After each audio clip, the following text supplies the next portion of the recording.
Yeah, we back with another installment of a multi-part series that I'm currently producing entitled Newspapers from the Haitian Revolution. In this series, we dig up newspaper articles from over 200 years ago from the Haitian Revolutionary time period. Historical documents, historical texts that you'll never see anywhere else. As you can see, take a look up on the screen. In part 1, the legendary story about the King of Haiti celebrating Independence Day in 1814. Fire. Part 2, France sent a spy to Haiti in 1814. God rest his soul. Fire. Part 3, newspaper from 1816 discussing the downfall of Toussaint Louverture. Fire. Part 4, the Queen of Haiti birthday celebration in 1816. Legendary. Part 5, the brutality of the French during the Haitian Revolution. Crazy. Part 6, the King of Haiti versus President James Madison. And Part 7, the one we dropped last night, the King of Haiti versus John Quincy Adams, newspaper from 1817. Go to my playlist section, knock yourself out. I got hours and hours and hours worth of content. Now, not wasting no time, as you know, before we jump into the article, we gotta read the summary. Take a look up on the screen. January 9th, 1817. In the course of describing the customary Independence Day celebrations that take place in January every year, this issue details the party of the 14th year of Haitian independence. Readers will not fail to note the way in which the Gazette continues to document both the French government's desires and continued attempts to reconquer the former colony through various forms of negotiation. Despite, or rather because of the French cabinet's attempts to negotiate with Haiti on colonial rather than sovereign terms, the editor reports that from the south to the north, from the east to the west, in light of the new insults of the French, one sole and lone cry can be heard once again: liberty, independence, or death. War to the French and all their allies.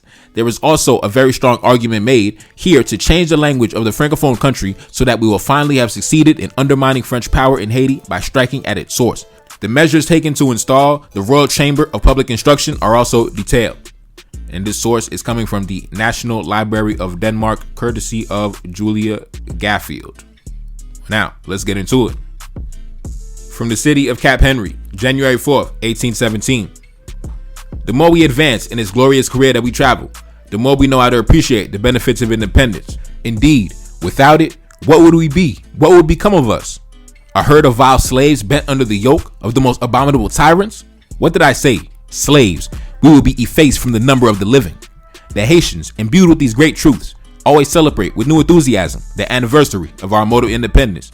Each year brings back to them this day of happiness and gladness. They rush in crowds into the temples to thank the Eternal for having broken their irons. And they then testify by the greatest solemnities how dear independence, this precious good, is to them.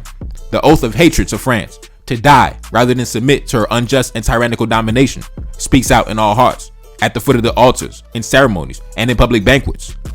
On this memorable day, our august and beloved sovereign, whose feelings are always in unison with those of his people by truly paternal kindness, exposes the situation of the kingdom and proclaims his intentions, wanting by this means to initiate all Haitians in business and in the straight and frank policy of his government. Before informing our readers of the account of the feast which took place in this circumstance, we believe we anticipate their wishes by placing before their eyes the proclamation of the king, our august and well-beloved sovereign, which has been read and published throughout the kingdom to the people as well as the army. Freedom, independence, honor, country. May these words always be engraved in our hearts. It is for these precious possessions that we have valiantly fought for 27 years and for which we have made the noblest and most generous sacrifices. It is for them that we must live and die. Haitians, here it is, this forever memorable day when we founded the independence of our country by our courage and our valor. After having delivered from the irons of a barbarous slavery, may this day of eternal memory be forever for us and our posterity a day of glory, happiness, and joy. After having thanked the Almighty for having poured out on our people, on us and our family, his ineffable favors, the first need of our heart is to show our satisfaction, our sincere thanks, and the expression of our sensitivity to the generals, officers, non-commissioned officers, and soldiers of the Army and the Navy, to the civil and administrative public officials, to the Royal Down Mets, and to the inhabitants of the city and the countryside for the proofs of love, of zeal, of fidelity, which they have given to our person, and for our general good of our kingdom. We hope that they will always continue to give us new proofs of the zeal and devotion that drive them. Following the custom we have constantly observed at such times, we will make a quick statement of the situation of the kingdom, of our views for its future prosperity, and our fellow citizens will see what we have a right to expect from their patriotism and of the love for their country. We are very happy to be able to announce to our fellow citizens that our political and commercial links are gradually increasing with Europe, and that the more we advance, the more we will be known to advantage, and the more we will reach the end of our wishes and our constant efforts. The increase of our trade necessitates the increase of our agriculture, which is its food. We recommend to the farmers to activate their laborers' work. They will find a new reason for encouragement by the advantageous outlet of their products. We will neglect nothing to promote these two branches of national wealth and prosperity. The French cabinet has again this year renewed its useless attempts, force being powerless to be able to enslave us, threats not having been able to intimidate us. They thought they had to employ palliative means to succeed over time in plunging us back into the horrors of slavery. The proposals of this government having been made to us in unusual forms, and moreover contrary to our institutions and our laws, and insulting to a brave and generous people who have won their independence, they were instantly rejected. According to the principles of the natural and political law, it is not allowed to propose to an independent people to renounce its sovereignty to enter under the yoke of another. To negotiate on bases as infamous as those which have been proposed to us would have been not only a stigma for us, but also a violation of the constitutional law of the state and an attack on the people who entrusted us with the guarantee of its institutions and the defense of its honor, its freedom, and its independence. Now, time out. Once again, during the reign of King Henry Christophe, Haiti was divided into two opposing factions, right? The Kingdom of Haiti in the north. In the south was the Republic of Haiti under the control of General Alexander Pétion. When King Henry Christophe passed away, his kingdom fell in 1820. The opposing faction took over the country. The opposing faction was always willing to negotiate with the French, was always willing to enter agreements with the French. As you can see, Christophe's government held a position of hostility towards the French, even going so far as having a French government official killed back in the year 1814. Like I said, go check that episode out. France sent a spy to Haiti in 1814, God rest his soul. When Christophe passed away in 1820 and the opposing faction took over the entire island, it was no surprise that 5 years later, in 1825, both governments came to that infamous agreement where the Haitian government agreed to pay over $20 billion to French slaveholders. Now, I've explained this multiple times in multiple different videos, but like I said before, when Christophe's government fell and he was out of the picture and the opposing faction took over, the opposing government from the south, they always had a love and loyalty to the French government. Why is that? Because the generals in charge of the Southern Republic, they were the half-white sons of European Frenchmen. So it was no surprise that they were open to negotiations with their fathers and their grandfathers and their uncles and their grandfathers and their godfathers. Christophe was not the son of a white man. Christophe didn't have his father living up in France. He didn't have his grandfather up in France. He didn't have his cousin up in France. He didn't have his sister up in France. He had no family ties to the nation of France. So it was easy for Christophe to maintain a position of hostility towards the French, whereas the government of the South, the generals of the South, the sons of white Frenchmen, many of them seen themselves as French, unfortunately, right? Many of them did see themselves as French. And the ones that did not see themselves as French, the ones that saw themselves as black men, they were allied with Christophe up north. They were down with Christophe up north. The ones that seen themselves as European Frenchmen, as dark-skinned Frenchmen, well, guess what? They were down south. It was two opposing factions in the country. And when Christophe passed away, one faction reigned supreme. And that faction ended up plunging the entire country into a debt over 100 years, $20 billion to French slaveholders. Now, one could sit back and wonder, what would have happened if Christophe's government would have been the one that reigned supreme up until today? I guarantee things will look a lot different, man. Things will look a lot different. And in fact, it's so important that we actually study our history, because the narrative that they give us is always going to make the Europeans sound unstoppable, make them sound all powerful, because the narrative they give us is this. According to the European narrative, the way the French government secured that $20 billion payment agreement to the French slaveholders, right? According to the European historical narrative, they said the French government sent a bunch of warships to Haiti. They surrounded the island. They had the island surrounded. When, if you watch the last episode that I dropped last night, or the one before, the King of Haiti versus President James Madison, you would remember that the French government sent warships back in 1816 as well, when Christophe was in power. But they ended up using the captain of an American ship as an intermediary to deliver the letter, because they were scared to send their own government officials, because they did not want to be captured and killed like that French spy, Augustin Franco de Medina, back in 1814. So if the French were truly unstoppable, if they were truly all powerful, Why didn't they ever surround Christophe's ports when he was in power from the year 1806 to 1820? Why did they wait till 1825, long after he had passed away, years after he had passed away?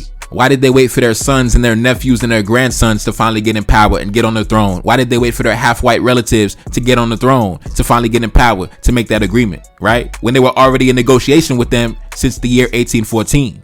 The Southern generals, mainly composed of the half-white sons of the French, they were already in agreement to pay that large multi-billion-dollar debt to the French former slaveholders. They were already in agreement.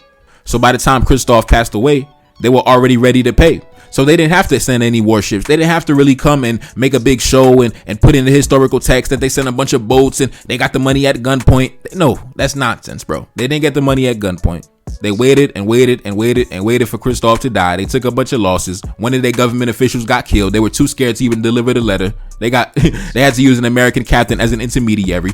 In fact, during Christophe's time in power, the French government never sent one shot in his direction. Even after he killed one of their government officials in 1814, they never retaliated against him. They never made war against him. They never got froggy with Christophe, man. They never stepped out of pocket with Christophe. They always stayed in bounds. They always stayed in pocket. And that's why we have to study our own history. Because the Europeans are always going to frame themselves as the all-powerful, unstoppable giants from Europe that cannot be stopped, that come over conquering the world and stomping on everybody. Like, bro, stop it, bro. Stop it. You got stepped on multiple times. All right, you got stepped on multiple times. Your story was not that heroic and brave and valiant. Please sit down, my dude. In fact, now that I even think about it, the United States never even took any hostile aggression against Christophe. If y'all remember, in the last episode, we spoke about how back in 1812, Christophe seized assets from American merchants worth around $3 to $4 million because he lost a large sum of money with American bankers. So in order to retrieve that money, he seized the assets of U.S. merchants currently operating in Haiti. And he told them, if you want to get your money back, go to your government and get your money back. And that's why John Quincy Adams had sent that American captain, Septimus Taylor, over to negotiate with Christophe in regards to that money that was lost. And just like when the French sent a letter and sent warships in 1816, Christophe sent both of those letters back to the American government and the French government unopened. Rejected both of those letters. Listen, go check out those episodes. Fire. I'm telling you. So now that I think about it, Christophe had a French government official killed. He robbed the U.S. government for $3 to $4 million because they lost his money. They fucked up his money, right? And neither of these governments ever took any hostile action against Christophe during his time in power, during his time alive. That's pretty crazy, man. That's pretty crazy. If you ask me, those were two acts of war committed by Christophe. Once you kill the government official of a foreign government, that's an act of war off top. That's an act of war instantly, right?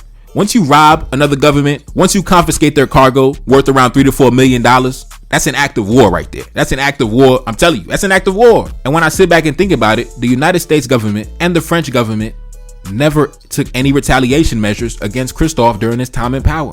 And that's why I call him the most powerful black man of the last 500 years. Go to my playlist section. Go check that out. Now, let's get back into Christophe's speech during Independence Day. Let's get into it.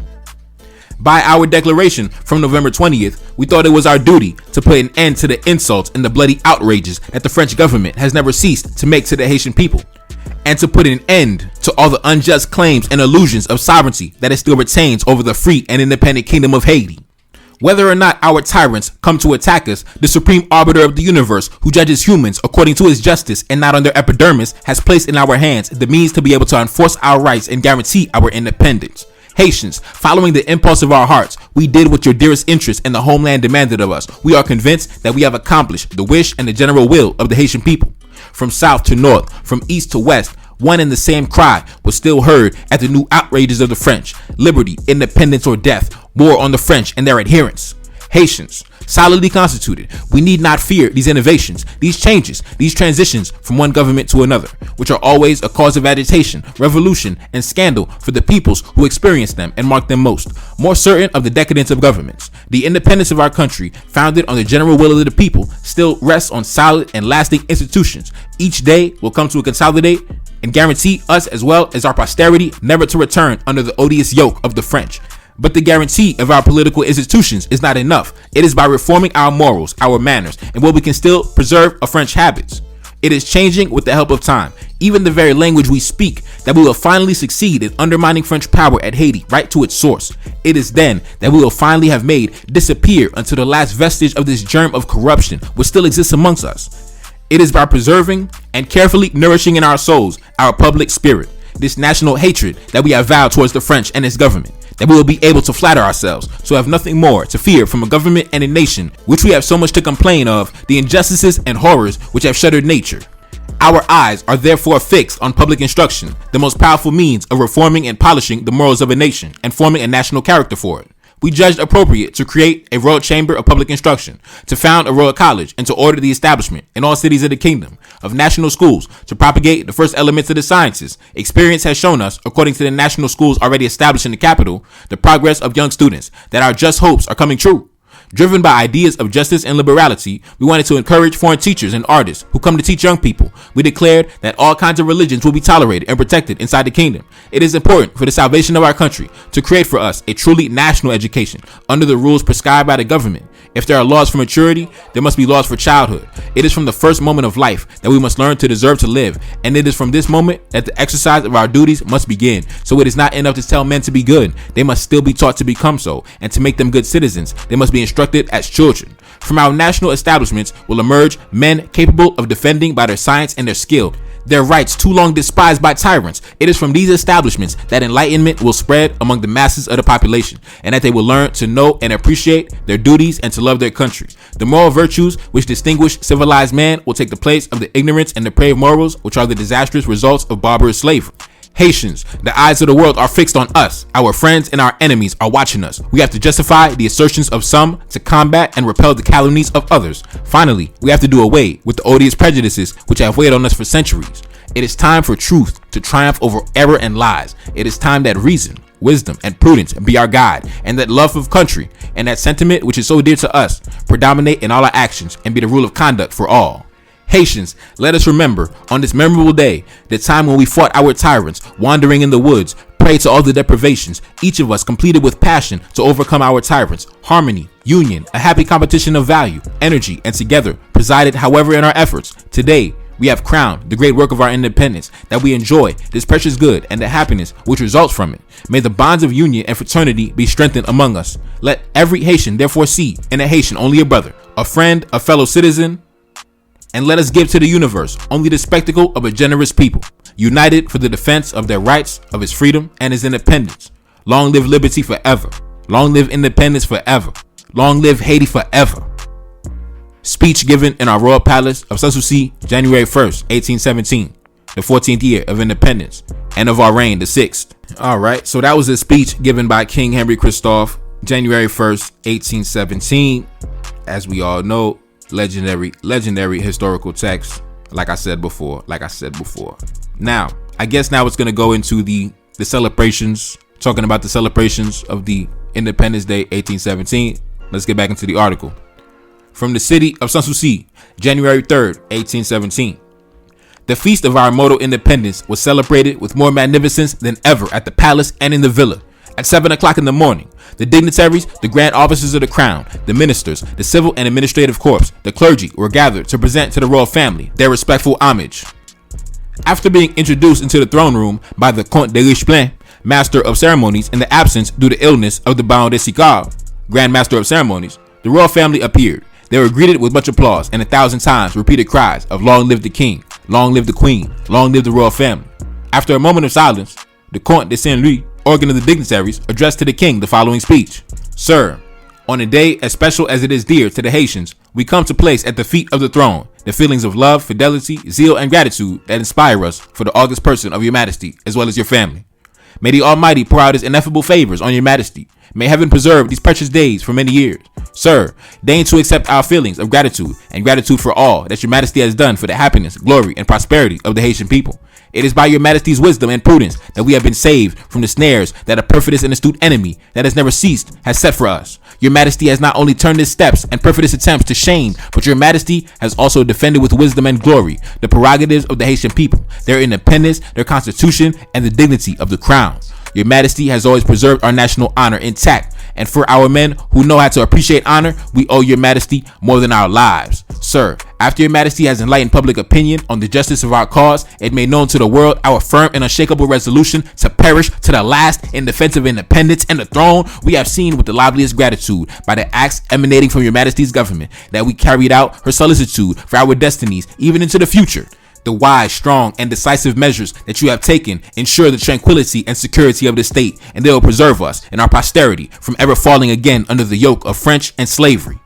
By reforming our morals and changing our habits, you wanted to make even more memory of the French disappear among us. It is indeed to attack the germ of corruption in its source. It is necessary that we resemble the French in no way, and that we make disappear even the vestiges of their cruel and tyrannical domination. It is the thought of the whole life of your majesty, sir. You have accomplished the wish and the general will of the Haitian people.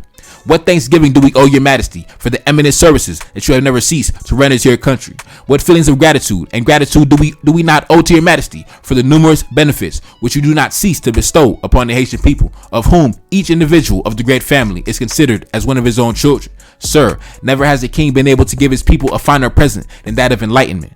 It is one that your majesty proposes to give us. It is with good rights and just reason that we give you the title of Gun. Our grateful posterity will confirm it, and your majesty walks in the footsteps of the great men who are your worthy models. Sir, the paternal and generous appeal that you made to the Haitian people to strengthen the bonds of union and fraternity penetrated the hearts of all good Haitians. According to the voice of your majesty, of the father of the fatherland, every Haitian will only see in a Haitian a brother, a fellow citizen, a companion of his labors and his glory. Yes, sir, we repeat it. It is time for error and truth to triumph over lies. It is time for love of country to be the rule in the behavior and actions of all. What great examples you have never stopped to give us of the principles of wisdom and moderation. All those of our fellow citizens who are still bent under the yoke of a traitor who dishonors them and who have fallen into the powers of your majesty have been generously sent back to their homes. All those who have recognized their errors and who have returned of their own accord to throw themselves into your majesty's arms have been welcomed with a truly paternal kindness and showered with its benefits. What an example your majesty has recently given us of your generosity by welcoming and sending back to their homes a large number of our fellow citizens from Gamboa. Come on, my children, said your majesty, return to your homes. You are in error and I pity you. I have no enemies but the French. Tell your fellow citizens to prepare to fight them. Nothing, sir, can resist action so noble and generous. Nothing can resist the power of your benevolence, and your majesty will crown its immortal labors with the noblest and most lasting of all conquests, that of our hearts. Long live Henry the Great. Long live the Queen. Long live the royal family. Christophe replied in these terms to the speech of the dignitaries. Gentlemen, I receive with deep gratitude the good wishes that you form for me and my family. The great interests of the Haitian people will always be present in my thoughts. Our happiness will always be the object of rule of my conduct. You will see me always ready to sacrifice everything for the salvation of my country. And whenever the occasion arises, I will give you proof of my devotion to it. I am persuaded that the same sentiments animate your generous hearts. Therefore, tighten among yourselves the bonds of union and fraternity. Children of the same country, having the same interests and the same cause to defend. Always be united, and we will be invincible. Yeah, man. And that's the end of the article right there. And yeah, man, I'm thinking this might be the final installment of the series. Now, like I said, I got over 200 articles, but most of the articles aren't really action packed like that. You know, a lot of the articles got to do with like international news, things like that. You know, like one time during Thomas Jefferson's reign, there was a battle. There was a battle between the British government and the American government, and I think the British, like, Royal Navy, killed a bunch of Americans on board one time. Like, yeah, I got an article on that. I got an article talking about, you know, different events happening in Europe, you know, wars between, you know, the French and the Russians and, you know, things like that, and, you know, Frederick the Great and, you know, all type of nonsense that was happening back then. Like, a lot of the articles have to do with, like, the international community, but the articles that I included in the series are like action-packed articles that have to do with the history of Haiti. If I read every single article, it would be, you know, y'all be falling asleep, man. It would be boring. There are some articles that only talk about like the trade activity in the kingdom, things like that. The price of the price of the coffee, the price of the sugar. Like, don't nobody care what the price of sugar was back in 1815. You know what I mean? So, like, I'm not gonna make a whole series on every single article, but it's only like the most jam-packed, the most epic articles. Those are the ones that I choose for the series. So I think it was fire, man. I'm not saying I'm not going to come back with more installments, but I think this is cool. Now, I'm still reading them. If I come across more fire, more epic stories. Yeah, I might come back with another installment. It all depends, but I think I might wrap it up. 8-part series. I think it's cool for now. So yeah, man. It's your boy Neferkari Dessalines back in the Billy. Yes, indeed. Like, share, subscribe, Cash App in the description. And I'm gone. Peace. Reincarnated, I'm back in original fashion. I left on a horse and came back in the ass, and I left with abundance and came back to famine. We used to be pyramids, now we be rapping. Look how the mighty have fallen. Used to be running, now we be walking. When you be cooning, that's when they applauded. Selling your soul, your sons and your daughter. Gotta come up in this shit, they stuck in the mix. Really, my heart it be breaking. That's why I'm stacking that paper and handle my business. Pass it down in generation. Talking about money and power and building a nation. That's a deadly combination. Never be watching the TV, they pushing agendas, falsifying information. Know they got malice intentions. Step in the room and I'm feeling the tension. Enemy watching, he blocking my vision. Pay for the check cause I need my redemption. Building my kingdom, I need it protected. Ready for war like a young Money Congo. Never decided the team is the motto. Up in the crib and I'm whipping up waffles. Up in the crib and I'm smoking gelato. I'm chilling, I'm taking my pain and make it ambition. I'm blessed by the gods, but I ain't religious. I came for the power, they came for the bitch. They making no hourly wage, I got business. This shit is an art and they could never be taught. Selling my soul, I can never be bought. Play with my money, I see you ain't caught. Run to the check and I do it for sport. Babylon falling, I go to the source. Packing my luggage and go overseas. Shorty be with me and she so elite. Shorty be chocolate, I'm calling her Hershey. Secret intelligence probably gon' murk me. Don't fuck with brands, cause nigga I'm Haitian. Say the wrong shit and get smack in their faces.